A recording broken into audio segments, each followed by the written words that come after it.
Ryan Malik, 34, was a man who had everything that many only dreamed of: wealth beyond imagination, a sharp business mind, and a presence that filled every room he entered. But beneath the polished suit and the confident smile was a heart that still carried scars from years of betrayal and loneliness. Tonight, inside the grand dining hall of the 7-star Crescent Orchid Hotel, Ryan sat at a candlelit table, the city lights glittering behind him through tall glass windows. In front of him, a crystal wine glass shimmered, its ruby liquid catching the flicker of the candles. His fiancée, Amara, looked perfect in her dark silk gown, her soft smile concealing an edge of something unspoken. Then it happened. A young waitress, trembling, her face pale, approached with hesitant steps. Her name tag read, Nina. Barely 22, her eyes darted between Ryan and the wine. She whispered, almost shaking, "Don't drink that wine, sir, please, don't." The world seemed to still for a heartbeat. Her plea sliced through the romantic music playing in the background. Ryan's fingers froze on the glass stem. The guests nearby turned their heads, their whispers crawling across the hall. Who was this girl? What did she know? Why would she risk her job to say something so strange? And in that frozen moment, Ryan felt a chill crawl up his spine. Was this just a desperate waitress looking for attention? Or was there a truth in her eyes that he couldn't ignore? What was in that glass? And why did Amara's smile falter just for a second when the warning was spoken? The sunlight had long dipped below the horizon, leaving the city wrapped in a velvet blue night. Neon lights from luxury cars painted streaks of red and white outside as the hotel's grand chandeliers cast golden warmth over polished marble floors. Ryan leaned back in his chair, his eyes narrowing at Nina. The soft clinking of cutlery around them now felt like distant echoes. "Excuse me?" Ryan's voice was calm but carried the weight of a man used to answers, not riddles. Nina's fingers fidgeted nervously with the hem of her uniform. "Please, sir, just don't drink it," she said again, this time louder, drawing more stares. Amara leaned forward, her tone sharp as glass. "What is the meaning of this? Who allowed you to interrupt our evening?" Her manicured hand rested near Ryan's, a protective gesture, or was it possessive? Ryan held up a hand to silence her. His eyes never left Nina's. "Why?" he asked quietly. Nina's lips parted, but no words came out. Fear flickered across her face like a shadow passing a flame. She glanced over her shoulder as if someone was watching, then whispered, "It's not safe." "That's all I can say." Ryan felt the air grow heavier. He set the glass down gently, the wine swirling like dark secrets waiting to spill. The night unfolded in layers after that. The dinner resumed, but tension clung to the table like a storm waiting to break. Amara tried to smile, her laughter a little too forced, her eyes a little too sharp. Nina vanished into the kitchen, leaving behind a trail of unanswered questions. Ryan couldn't stop replaying the moment in his mind. Her trembling voice. Her urgency. The way her gaze flicked not just to him, but to Amara. Later, as the guests started leaving, Ryan excused himself and followed the corridor toward the staff area. The hum of distant music faded behind heavy doors as he caught sight of Nina near the service exit, speaking quickly to another staff member who looked equally tense. He stepped closer. "Miss Nina." She froze. Turned. Her eyes widened with a mix of guilt and relief. "Sir, you shouldn't be here." "Then why did you stop me?" His voice softened. "Tell me the truth. Is there something in that wine?" She bit her lip until it turned pale. "I can't say it here. They'll hear me." "Who?" Her eyes flicked to the dark corner of the hallway, where a man in a black suit leaned casually, pretending to scroll his phone but clearly watching. Ryan followed her gaze, his jaw tightening. The next morning, sunlight streamed through the floor-to-ceiling windows of Ryan's penthouse, painting golden patterns over cold steel and leather.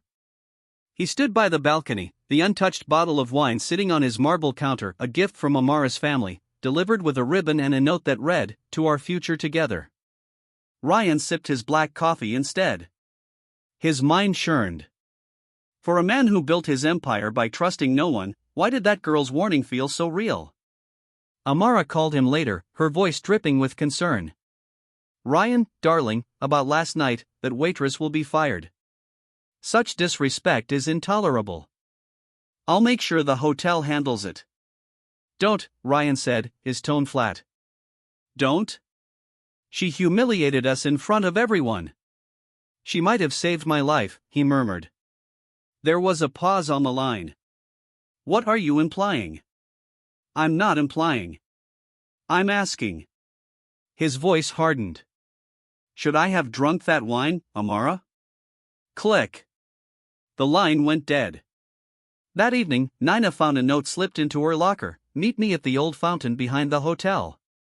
Midnight. Tell me everything. She hesitated for hours, her hands shaking as she held the scrap of paper. She knew the risk. People who spoke up disappeared quietly in this city, especially when they crossed the powerful. At midnight, the fountain was quiet, the air cool and damp with the scent of wet stone.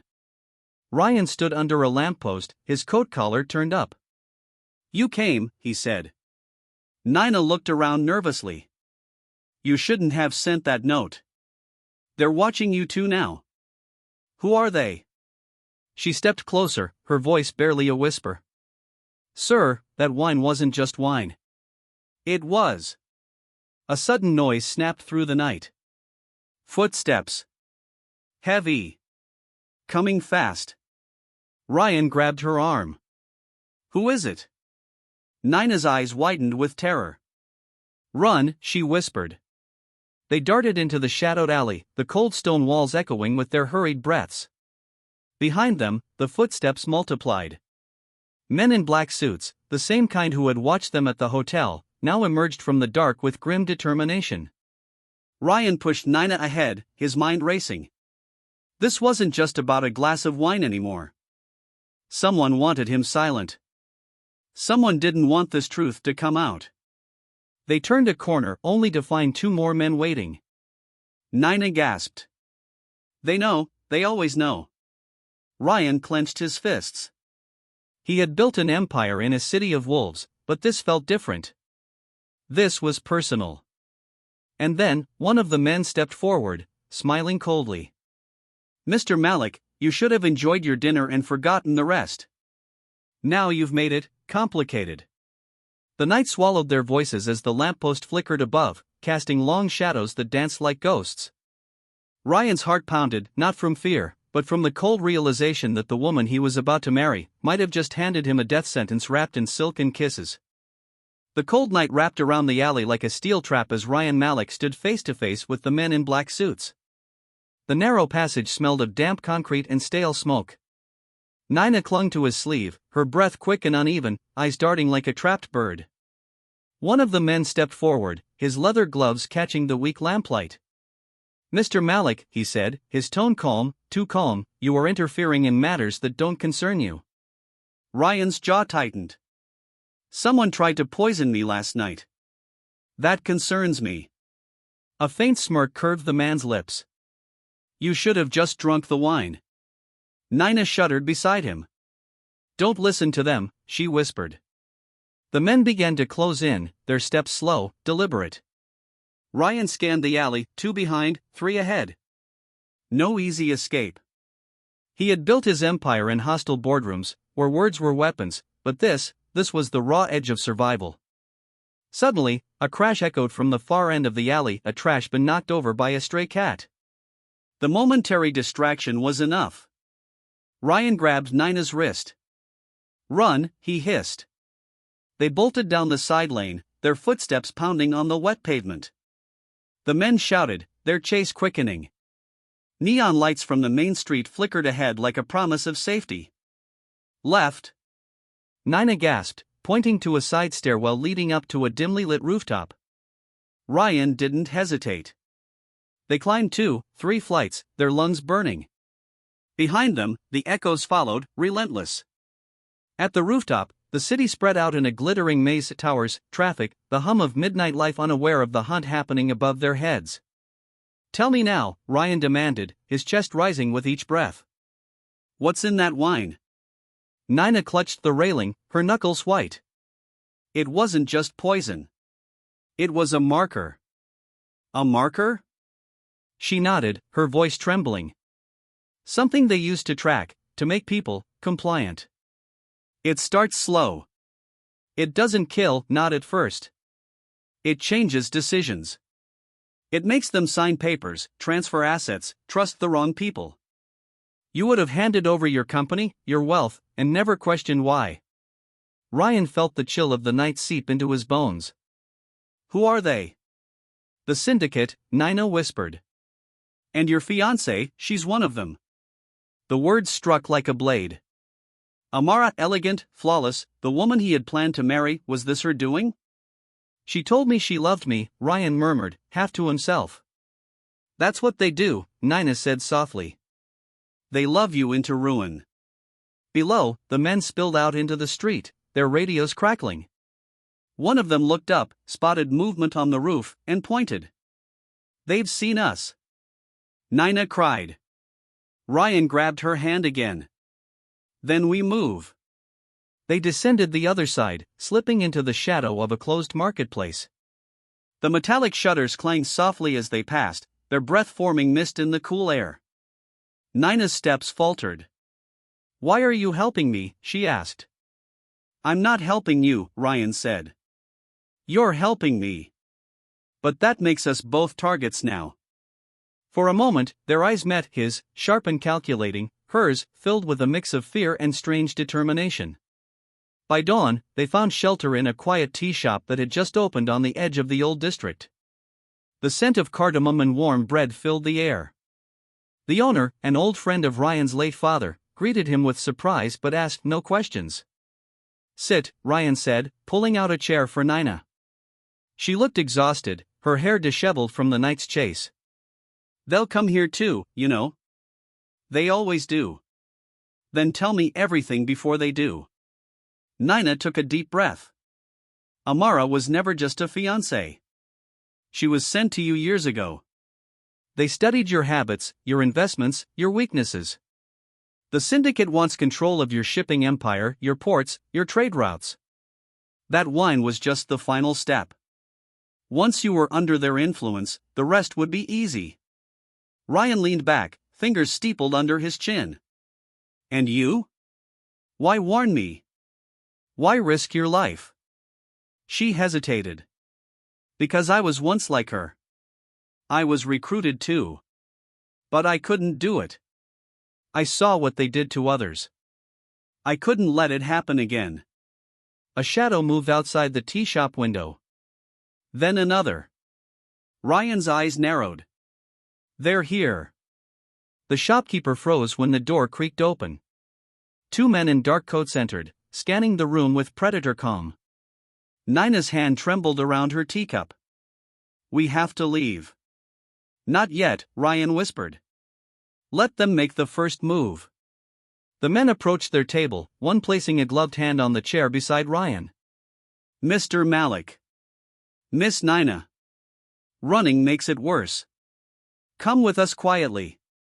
Ryan smiled faintly. And if we don't? The man's grip tightened on the chair.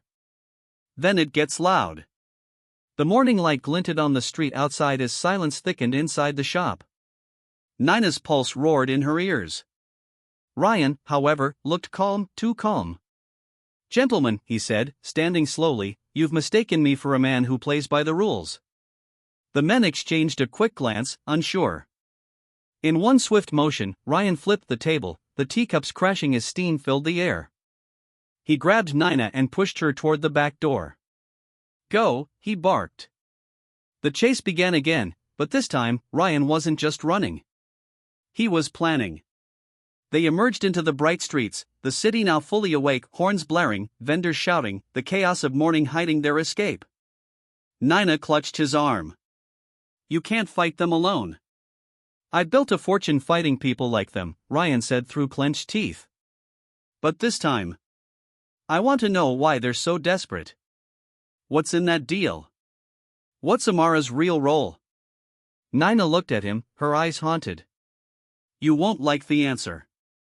Back at the hotel, Amara sat in the luxury suite, her phone pressed to her ear. You failed, she said coldly. I don't care how, find him. Tonight. She hung up, her reflection staring back from the window, perfect lips, perfect dress, and eyes that no longer looked like love. Far across the city, Ryan opened a small metal briefcase in a rented apartment safe house. Inside were documents, his company's hidden ledgers, access codes, and a small black USB drive given by his late father years ago. "Nina," he said, "you said they want my empire. But what if I told you, there's more than money at stake? Something they can't ever find?" Her brow furrowed. "What do you mean?" He inserted the USB into his laptop. The screen flickered, encrypted files, maps, coordinates. "They're not just after business," Ryan said. "They're after a secret I swore to bury."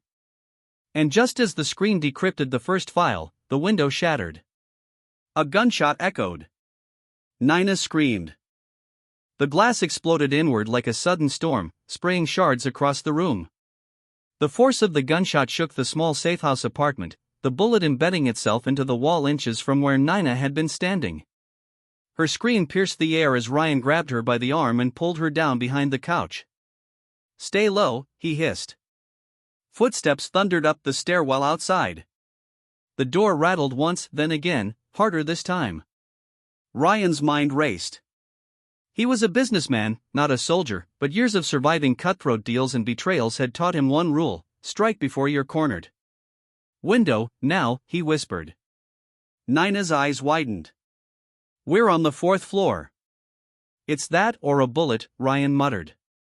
He flung the laptop into his briefcase, grabbed her hand, and ran for the fire escape. Behind them, the door burst open with a deafening crack, splinters flying. The city below was a chaos of early morning traffic. Horns blared, vendors shouted, a fruit cart wobbled down the street. Ryan and Nina descended the iron ladder, each step echoing with urgency. Bullets struck the brickwork beside them, showering them with dust. "Faster!" Ryan barked, his voice tight. They hit the ground running, vanishing into the crowd. The men in black suits spilled out moments later, scanning the throng of people, but Ryan had already blended into the chaos, a cap pulled low over his face, Nina wrapped in a borrowed scarf. They didn't stop until they reached the old tram station at the city's edge. Rusting tracks curved like dead snakes beneath a fading sky. Here, far from the glitter of towers, the syndicate's grip was weaker. Nina sank onto a wooden bench, her chest heaving. "They won't stop, will they?" "No," Ryan said grimly. "And that means I can't stop either." He opened the briefcase again. The laptop flickered to life, the decrypted file now half-readable despite the abrupt shutdown. A set of coordinates blinked on the screen: latitude, longitude, and a file name, Project Aurum. Nina frowned. "What is that?" Ryan stared at the screen, memories stirring like ghosts. "Something my father hid from them 20 years ago. Something they've been hunting ever since." Elsewhere, in the luxury suite of the Crescent Orchid Hotel, Amara sat before a vanity mirror, her fingers tightening around a crystal perfume bottle. Her phone buzzed. "They escaped again," a voice said coldly. Amara's jaw clenched. "Then stop treating him like a client. Treat him like a target. You have permission." She ended the call, her reflection staring back with a smile that no longer reached her eyes. "Poor Ryan," she whispered to herself. "You were never supposed to be this difficult." By dusk, the city had changed its colors, orange bleeding into purple, shadows stretching long across the streets. Ryan and Nina took shelter in an abandoned warehouse near the harbor, the scent of salt and rust thick in the air. "Tell me the rest," Ryan said. "Why risk yourself for me? People like you don't betray the syndicate without a reason." Nina hesitated, her eyes glistening under the dim light. "Because my brother did what I couldn't. He tried to stop them. They made him disappear." "That wine?" "It was the same kind they used on him, and then they made him sign everything away." Ryan looked away, his fists tightening. "So this isn't just business anymore. It's war." The warehouse door creaked open, a whisper of movement. Ryan froze, gesturing for silence. Shadows shifted between the stacks of shipping crates. Nina gripped his sleeve. "It's them again." "No," Ryan murmured. Too quiet. From the darkness, an elderly man stepped forward, thin, with a weathered face and a cane tapping the floor. His eyes, however, were sharp, alive with secrets. "Ryan Malik," he said softly. "I knew your father. He told me if this day ever came, I should give you something." Ryan's brows knitted. "Who are you?" "Someone who owes your family a debt." He handed Ryan a sealed envelope, old, worn, edges frayed. Inside was a single key and a note: "If they come for you, go to the lighthouse." "The lighthouse?" Nina whispered. Ryan's mind flashed with an image from childhood: an abandoned lighthouse on the northern cliffs, a place his father used to take him for secret fishing trips. He had not been there in 20 years. "What's there?" Ryan asked the old man. "Something the syndicate has been searching for," the man said. "And something they can never be allowed to find." Before Ryan could ask more, a sharp crack split the night, the sound of a silenced rifle. The old man's eyes went wide, his cane falling as he collapsed. "Go," he rasped, his voice breaking. "Go now." Gunfire erupted as syndicate agents poured into the warehouse, their weapons flashing in the dim light. Ryan grabbed Nina, the key clenched in his fist, and ducked behind a crate. "This way," he shouted, leading her through a side passage. Bullets ricocheted off metal beams.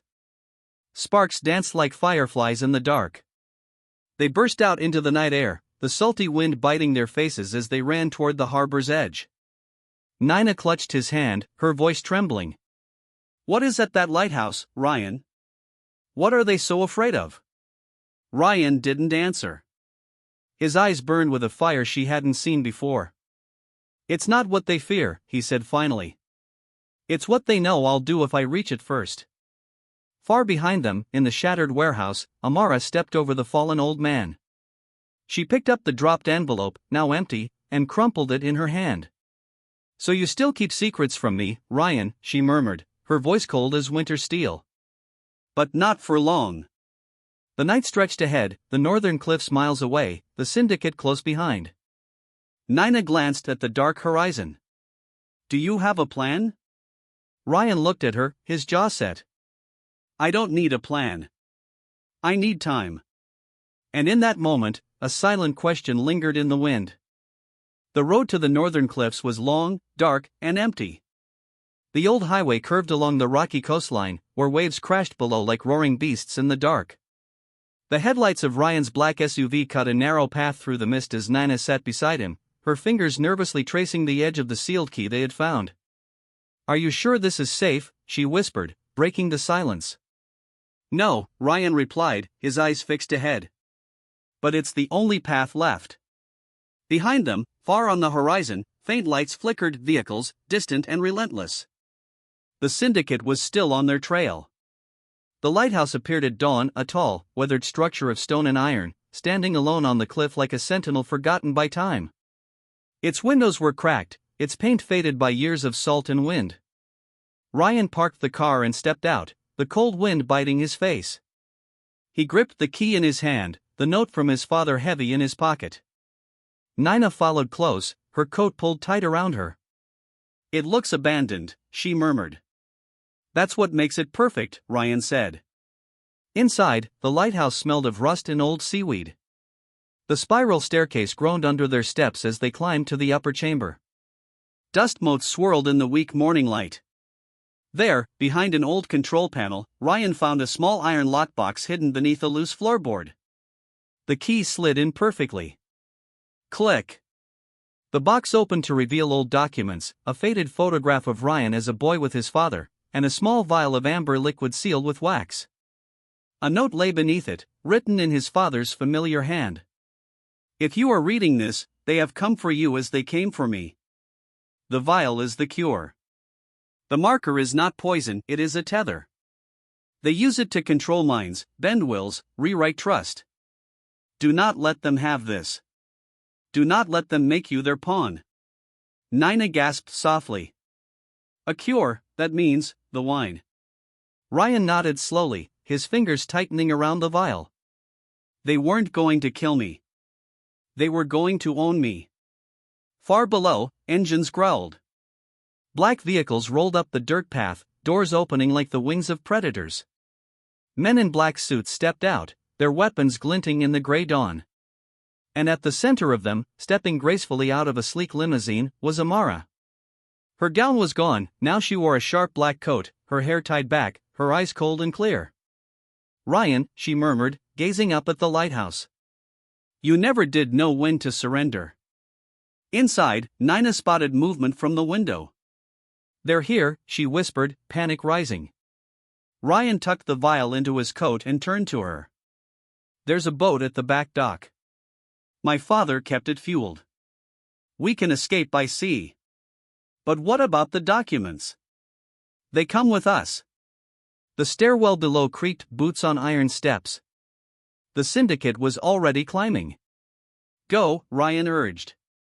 "I'll hold them for as long as I can." "No." Nina grabbed his arm. "You can't fight them all." "Then buy me time," he said, his voice like steel. "If they get that vial, it's over, not just for me, for everyone they control." She hesitated, her eyes searching his. For a moment, the weight of their shared fight bound them like an invisible thread. "Come back alive," she whispered.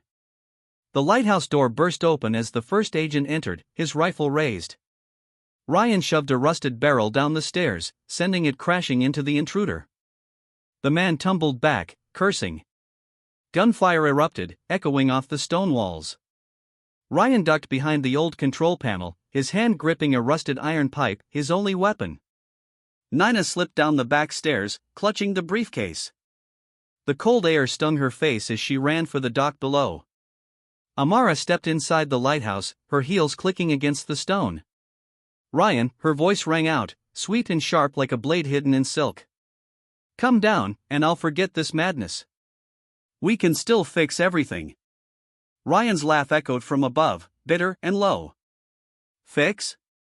You mean erase me like you erased the others?" She tilted her head, her smile soft but her eyes deadly. "I warned them you were stubborn. That's what I liked about you. But stubbornness is a dangerous trait in this game." By the dock, Nina untied the old motorboat, her hands trembling. She glanced up the cliff, gunfire still flashing in the lighthouse windows. The sea below churned with morning fog. "Come on, Ryan," she murmured. "Hurry." Inside, Ryan fought his way down the spiral steps, swinging the iron pipe, knocking aside an agent who lunged at him. Another grabbed his coat. Ryan twisted, slammed him into the railing, and kept moving. He burst out the side exit, the cold wind hitting his face like a wave. Ahead, the dock. The boat. And Nina, waving desperately. But then Amara stepped from the shadows, blocking his path. She held no weapon. Just a glass vial, the same kind as his father's, but filled with a darker liquid. "You think you can win this?" she said softly. "You think she cares about you? Nina was part of this too, Ryan. She's just another piece." Ryan froze. "You're lying." "Am I?" Amara's voice was almost tender. "She came to you at the right time, didn't she? With the right warning? What if she's only leading you to the second dose?" The dock creaked behind him as Nina shouted, "Ryan! Don't listen to her." His mind spun. Was this another trap? Was he playing into their hands again? Amara stepped closer, her eyes glinting in the pale dawn. "Come with me now. Drink this, and the pain stops. The war ends. You'll remember none of this." She held out the vial. And for the first time in years, Ryan felt truly torn. Above, a helicopter's shadow swept over the cliff, its blades thundering the dawn awake. More agents were arriving. The choice had to be made now. The wind howled against the cliffside, tearing at Ryan's coat as he stood between two fates, Nina's desperate call from the dock below, and Amara's outstretched hand, the dark vial glinting in the gray dawn. "Ryan," Amara's voice softened, a melody he once believed was love, "you don't have to run anymore. Just take this, come with me, and it all disappears, your fears, your pain, your enemies. You'll be free." Free? Ryan's laugh was bitter, hollow. Or a puppet dressed in silk? Amara's eyes flashed. You think she's different? She nodded toward the dock, where Nina fumbled with the boat's engine, glancing over her shoulder in panic. You think she's your savior? She was ours first. She was trained, groomed, and placed exactly where you would find her. Ryan's breath caught. The cold air felt sharper, like knives in his chest. You're lying. Amara stepped closer, her voice a whisper now. Ask her about Cairo. Ask her about the files she stole before she ran. You don't know half her story. Bullets cracked against the stone nearby, forcing Ryan to crouch low. More agents were arriving, spilling from the tree-line, their rifles raised. The helicopter roared overhead, its shadow sweeping the cliff. Make a choice, Ryan. Amara shouted over the chaos. Come with me, or drown with her. Down below, Nina screamed, Ryan. We have to go, now. For a moment, time fractured, two voices pulling him in opposite directions, both wrapped in half-truths. Then Ryan moved. He spun toward the dock, sprinting through the mist, bullets whistling past his shoulders. Amara's curse tore through the air as agents chased him, their boots thundering across the rocks. The boat's engine sputtered to life as Ryan leapt aboard, grabbing the rope and shoving them off just as a spray of gunfire tore into the wooden pier. Go, he barked. Nina gunned the throttle, the old motor coughing before catching. The boat lurched into the open sea, waves slapping its sides. Behind them, the cliff swarmed with dark figures, and Amara's silhouette grew smaller, but her stare burned through the fog like a promise. She'll follow, Nina gasped. I know, Ryan muttered, clutching the briefcase to his chest. Hours passed as they cut through the gray waters, the horizon stretching endless. Nina sat opposite him, her face pale, her hands trembling. You heard her, Ryan said finally, his voice low but edged. Cairo. What happened there?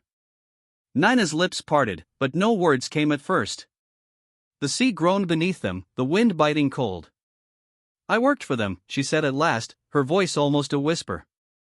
I was part of the syndicate. Cairo was my test. They sent me to deliver a marker dose to a diplomat. I did it.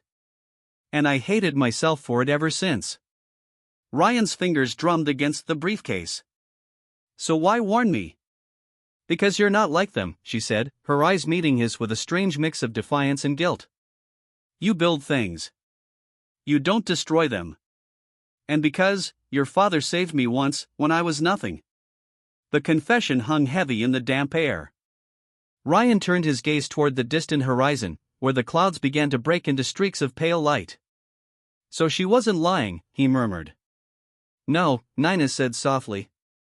But neither was I. I owe you the truth, Ryan. That vial, what's in your pocket, it's not just a cure. It can undo the marker in anyone. Everyone they've taken. It's why they want you gone. You're their greatest threat. Far behind them, on the northern cliffs, Amara watched the sea with cold fury. He chose the girl, her aide muttered. Amara's lips curved into a thin smile. Good. Let him. He'll lead us to the vial. And when he does. She turned away, her coat whipping in the wind. Bring the net. We catch them alive. By nightfall, Ryan and Nina reached a secluded cove, a small fishing village where the syndicate's reach was weaker. Fishermen hauled in their nets, children played on the shore, and no one recognized the man who once graced magazine covers. They hid the boat and took shelter in a weathered shack near the dunes. The briefcase lay open between them, its documents scattered like fallen leaves. Ryan, Nina said hesitantly, you know they'll come here too. They have eyes everywhere. I know, he replied, his voice distant. But now we have something they don't. Time. And maybe a chance. He opened the vial under the lantern's weak glow, the amber liquid catching the light like captured fire. This isn't just about me anymore, Ryan said.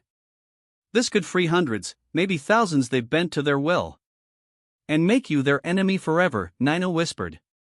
Ryan closed the vial carefully. I've been their target for days. Might as well earn the title.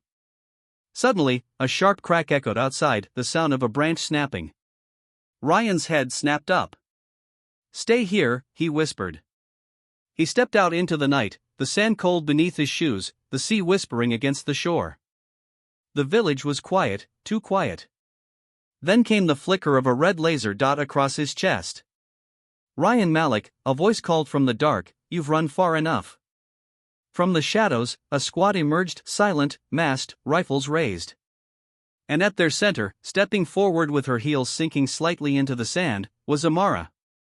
She smiled. Not warm. Not tender. But victorious. "You really thought you could outrun me," she whispered. Behind him, the shack door slammed open, two more agents dragging Nina out, her hands bound, her cry muffled. "Ryan," she gasped. Amara raised her hand. "Give me the vial. Or I start taking pieces away from you, one by one." The sea roared behind him, the cold wind cutting like knives. Ryan looked at Nina, betrayer, savior, or both. He looked at Amara, lover, liar, and hunter. The vial burned in his pocket like a heartbeat. He had one move left. And it would change everything. The night was cold, the sea restless, and the moonlight turned the sand silver. Ryan Malik stood with the waves at his back, the vial clenched in his fist, and two women, one who once held his heart, and one who claimed to save it, caught in the same storm of truth and betrayal. Amara's eyes locked on the vial. "Hand it over," she said calmly, but her voice carried the weight of 1,000 threats. "Do it, and I might let her live." Nina struggled in the agent's grip, her wrists bound, her voice breaking. "Don't believe her, Ryan. She'll kill us both no matter what you choose." Ryan's gaze flicked between them. His breath misted in the cold night air, his mind spinning. Every deal he had ever made, every risk he had taken, every empire he had built, none of it mattered now. This was the only negotiation that truly counted. "Amara," he said finally, his voice steady despite the storm in his chest, "when did we become this? You talk about saving the world, but all I see is a world you want to own." Her jaw tightened. "You don't understand what's coming. The syndicate isn't evil, Ryan, it's the only order that keeps chaos from swallowing everything. That vial can undo years of control. It would be war." "Maybe war is what they need," he murmured. The agents stepped closer. One raised his rifle. "Last chance," he said. And in that moment, Ryan made his choice. He twisted the cap off the vial, the amber liquid catching the moonlight. Amara's eyes widened. "Ryan, no," she shouted, lunging forward. But it was too late. He flung the vial high into the air, where it arced like a falling star, then shattered against the rocks as a gust of wind carried its mist into the sea spray. A scream tore from Amara's throat, not of pain, but of fury. "You fool! Do you know what you've done?" "I've given them a chance," Ryan said quietly. "Something you never would." The agents moved in, chaos breaking loose, gunfire cracking, sand flying. Ryan dove toward Nina, knocking one of the masked men aside. Together they scrambled toward the boat they had hidden in the cove, bullets whipping past like angry hornets. Amara fired once, twice, missing him by inches. Her face twisted, not with sorrow, but with cold promise. "You can run, Ryan," she shouted, "but I will rebuild what you broke. And when I do, I'll come for you." They pushed the boat into the dark waters, the engine roaring to life. Nina gripped the tiller, her wrists raw where the ropes had been. Ryan slumped beside her, his chest heaving, the salt wind stinging his eyes. "You destroyed it," she whispered. "The only copy?" He shook his head, a faint smile curling his lips. "Not quite. I sent the formula before we left the mansion. It's already in the hands of people who can use it, quietly, without selling their souls." Her eyes filled with something between relief and guilt. "You planned this?" "Not all of it," he admitted, "but I knew one thing, neither of them deserves to hold it." The horizon blushed with dawn. The storm clouds parted, letting the first pale light spill across the waves. "Ryan," Nina said softly, "what happens now?" He looked ahead, the wind tugging at his hair, the sea stretching endless. "Now," he said, "we start over. No syndicate. No chains. Just truth. Far behind them, on the cliff they had left behind, Amara stood alone as the last of her men retreated. The sea breeze carried the faint scent of the shattered vial. She closed her eyes, not in defeat but in calculation. This isn't over, she whispered to herself. It's only begun. Weeks later, news began to spread, quietly at first, then louder. People once controlled by the syndicate began waking up, their minds clearing, their lives slowly returning. A shadow network had been broken, not by armies, but by a choice made in the dark. Ryan Malik disappeared from headlines. His wealth scattered into foundations no one could trace. Some said he fled abroad. Others claimed he was rebuilding everything, but not for power, for freedom. Nina stayed by his side, not as a savior, not as a spy, but as someone who chose to walk the hard road with him. In the end, the moral was simple. Sometimes, the hardest glass to break is not the one in your hand, but the one someone else uses to cage the world.